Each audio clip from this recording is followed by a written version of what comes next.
허기진 자의 역사를 기억하는 나라, 세계의 맛 지도를 그리다. 2025년 10월 UN 세계 식량 계획 WFP의 베테랑 현장 감독관이자 세네갈 출신의 농학 박사 아마라 디오프는 로마 본부에서 전달된 한 통의 공문을 읽고 깊은 한숨을 내쉬었다. 대한민국 정부가 제안한 신규 식량 안보 프로젝트 세계의 맛 지도의 총괄 평가관으로 그녀가 임명되었다는 내용이었다. 프로젝트의 개요는 그녀가 평생을 경멸해온 부유한 국가들의 인도주의적 쇼의 전형처럼 보였다. 기후변화로 사라져가는 전 세계 토착 작물의 씨앗과 관련 전통 조리법을 수집하여 거대한 디지털 아카이브를 구축한다. 아마라는 실소를 금치 못했다. 당장 오늘 밤 기아로 죽어가는 아이들이 넘쳐나는 아프리카의 현실 앞에서 전통 조리법 수집이라니. 이것은 인류의 비극을 자신들의 소프트 파워를 과시하는 기회로 이용하려는 지독하게 위선적이고 오만한 발상이었다. 지난 25년간 그녀는 아프리카와 동남아시아의 가장 절박한 현장을 누볐다. 서구 열강들이 원조라는 이름으로 건네는 일시적인 식량과 개량 종자는 결국 현지의 농업 생태계를 파괴하고 그들을 영원한 의존의 셔틀에 가두는 족쇄가 되는 것을 수없이 목격했다. 그녀는 이번 한국의 프로젝트 역시 그들의 IT 기술을 뽐내고 K컬처의 외연을 넓히려는 값비싼 홍보 활동일 것이라 확신했다. 그녀는 이 프로젝트의 허구성을 낱낱이 파헤쳐 UN 총회에서 그 위선을 고발할 작정이었다.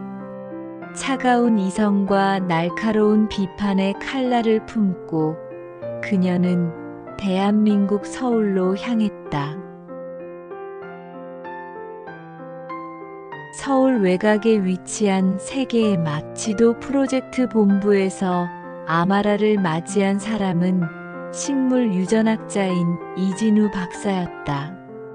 선한 눈매와 소년 같은 열정을 지닌 그는 아마라의 냉소적인 태도에도 아랑곳하지 않고 꿈의 부푼 목소리로 프로젝트를 소개했다.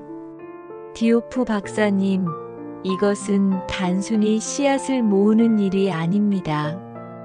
인류의 잊혀진 미각 유산을 보존하고 그 안에 담긴 지혜를 통해 미래의 식량 위기를 해결하려는 위대한 여정입니다.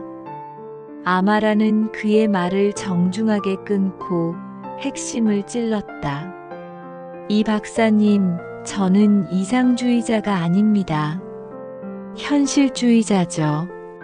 당신의 위대한 여정이 말라리아와 영양실조로 쓰러져가는 제 고향의 아이들에게 당장 오늘 저녁밥을 줄 수 있습니까? 이진우 박사는 잠시 말을 잃었지만 이내 그녀를 거대한 유리 건물 안으로 이끌었다. 그곳에서 아마라는 입을 다물지 못했다. 북극 스발바르 종자 저장고를 축소해 놓은 듯한 최첨단 씨앗은행, 작물의 DNA 염기 서열을 분석하는 초정밀 시퀀싱 연구실, 아프리카의 극심한 가뭄이나 동남아의 염해 환경을 그대로 재현해 작물의 내성을 시험하는 수십 개의 바이오돔. 그 기술력은 WFP의 그 어떤 연구시설보다 압도적이었다. 우리는 단순히 씨앗을 보관하는 것이 아닙니다. 씨앗에 담긴 유전 정보를 완벽하게 해독하여 기후변화에 가장 잘 견딜 수 있는 슈퍼 씨앗을 개발하고 있습니다. 하지만 아마라의 마음은 움직이지 않았다. 훌륭한 하드웨어였다. 그러나 그녀는 이 모든 것이 현장의 소프트웨어, 즉 현지인의 문화와 삶을 무시한 채 진행될 때 어떤 비극을 낳는지 너무나 잘 알고 있었다. 그녀의 의심이 확신으로 변한 것은 연구실 한편에서 세네갈 토착 기장 복원 프로젝트라는 명패를 발견했을 때였다. 포니오는 그녀의 할머니가 끓여주던 척박한 땅에서도 잘 자라던 영혼의 곡물이었다. 하지만 서구의 원조로 들어온 옥수수와 밀에 밀려 이제는 거의 사라져버린 비운의 작물이기도 했다. 아마라는 분노했다. 감히 한국인들이 아무런 협의도 없이 우리 조상들의 유산을 실험실의 연구 샘플로 전락시키다니. 이것은 명백한 유전자 주권 침해였다.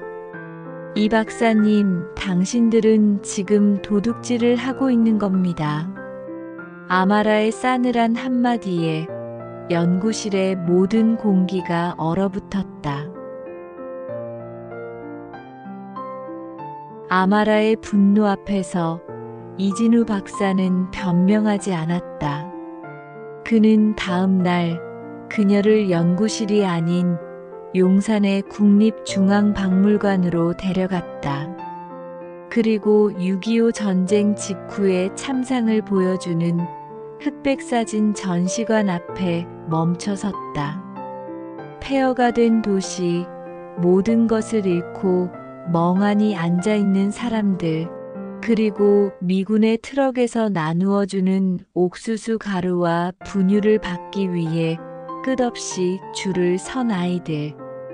아마라는 그 사진 속에서 굶주림에 지친 자신의 동포들의 얼굴을 보았다.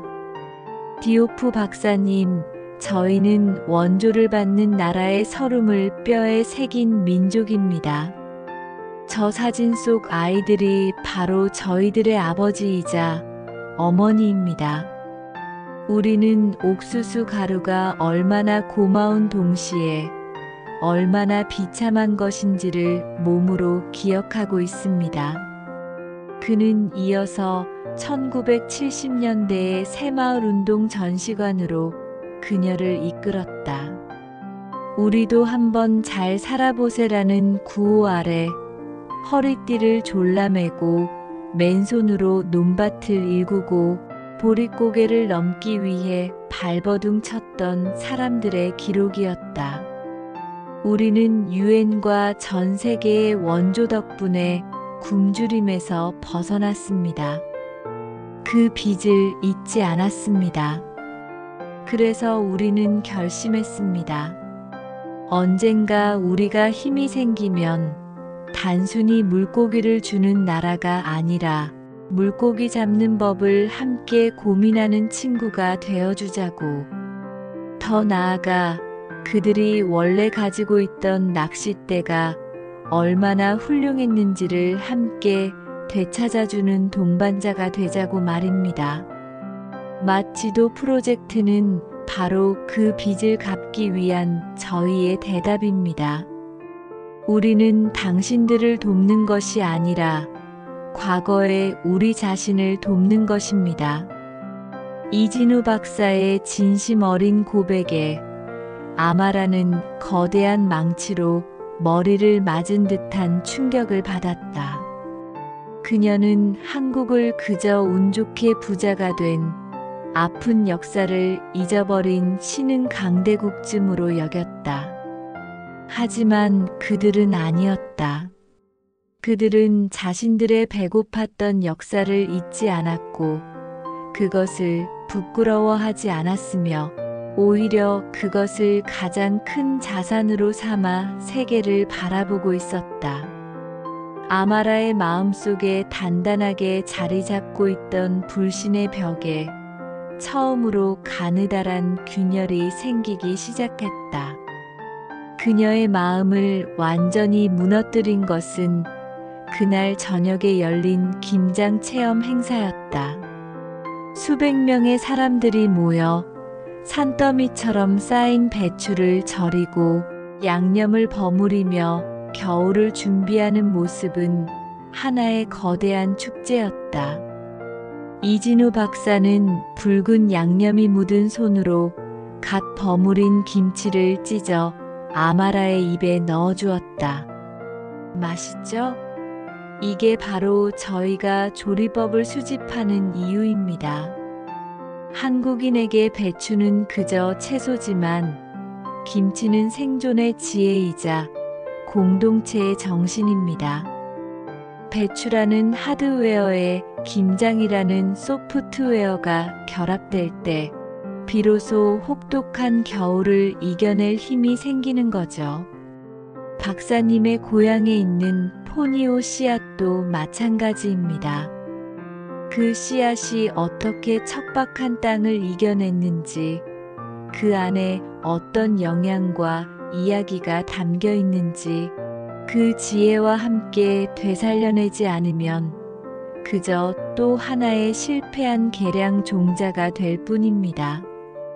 아마라는 알싸하고 깊은 김치의 맛 속에서 비로소 세계의 맛 지도라는 프로젝트의 진정한 철학을 깨달았다. 그들은 단순히 씨앗을 보존하려는 것이 아니었다. 그들은 씨앗에 깃든 한 민족의 영혼을, 그들의 생존과 존엄의 역사를 함께 보존하고 되살리려 하고 있었던 것이다.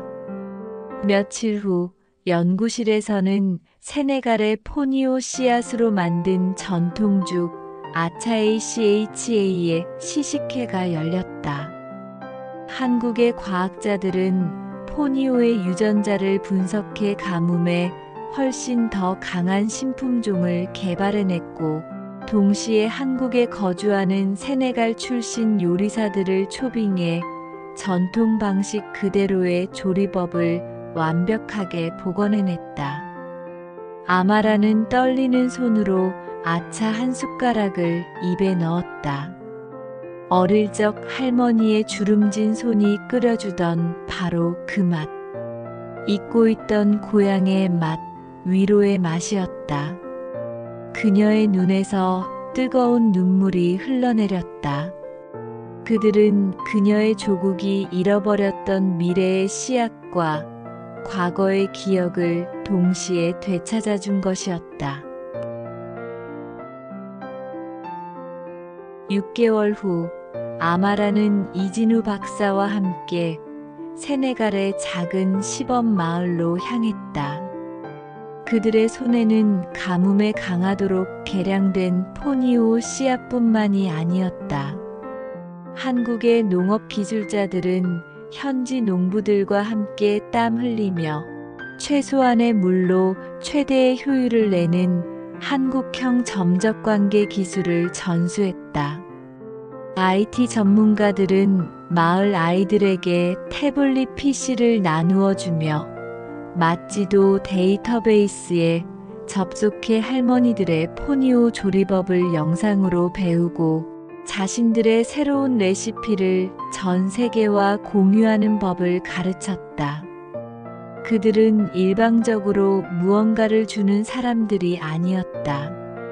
그들은 잠들어 있던 마을의 잠재력을 깨우는 사람들이었다.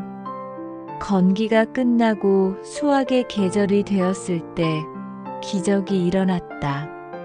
극심한 가뭄에도 불구하고 포니오 밭은 황금빛으로 물결쳤다. 수확량은 예년의 3배를 훌쩍 뛰어넘었다. 마을에서는 수십 년 만에 가장 큰 수확 축제가 열렸다. 아이들은 배불리 포니오 죽을 먹었고 어른들은 춤을 추며 노래했다. 마을의 촌장이 아마라의 손을 잡고 말했다. 수많은 나라들이 우리에게 옥수수 가루를 주고 떠났습니다.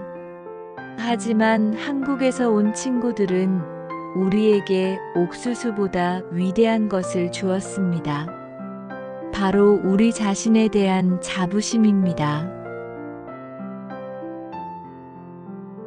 이듬해 아마라 디오프는 뉴욕 유엔 본부 총회 연단에 섰다. 세계의 맛지도 프로젝트의 성공 사례를 발표하기 위해서였다. 그녀는 더 이상 냉소적인 평가관이 아니었다. 프로젝트의 가장 열렬한 옹호자이자 증인이었다. 동료 여러분, 우리는 수십 년간 식량 안보라는 이름 아래 굶주리는 사람들의 입에 칼로리를 채워 넣는 일에만 집중해 왔습니다. 하지만 대한민국은 저에게 더 위대한 가치를 가르쳐 주었습니다. 진정한 식량 안보는 한 민족의 문화와 역사, 그리고 존엄성을 되찾아주는 것에서부터 시작된다는 사실을 말입니다. 그녀는 연설의 마지막에 폐허 속에서 원조를 받던 1950년대 한국의 흑백 사진과 황금빛 포니오 밭에서 환하게 웃고 있는 2026년 세네갈 아이들의 컬러 사진을 나란히 띄웠다. 이 두 장의 사진이 모든 것을 말해줍니다. 한국은 자신들의 아픈 과거를 잊지 않았습니다. 그리고 그 기억을 전 세계에 굶주리는 이웃들을 향한 가장 진심 어린 공감의 능력으로 승화시켰습니다. 그들은 지금 인류 역사상 가장 맛있고 가장 희망에 가득 찬 지도를 그려나가고 있습니다. 세계의 맛지도 프로젝트는 유엔의 공식 프로그램으로 채택되어 전 세계로 확산되기 시작했다. 페루의 잃어버린 감자, 에티오피아의 고대 테프, 인도의 희귀 렌틸콩, 사라져가던 인류의 미각 유산들이 한국의 연구실에서 새로운 희망의 씨앗으로 다시 태어나 자신들의 고향으로 돌아갔다. 오늘도 아마라는 서울의 프로젝트 본부에서 이진우 박사와 함께 안데스 산맥의 희귀 감자로 만든 페루 전통 스튜를 맛보고 있다. 진우, 당신들은 정말 놀라워. 어떻게 이런 생각을 해냈죠? 이진우 박사는 온화하게 웃으며 대답했다. 아마도 김치 때문이 아닐까요? 모든 것을 버무려 더 깊고 새로운 맛을 만들어내는 것. 그게 바로 우리가 가장 잘하는 일이니까요. 허기진 자의 역사를 기억하는 나라.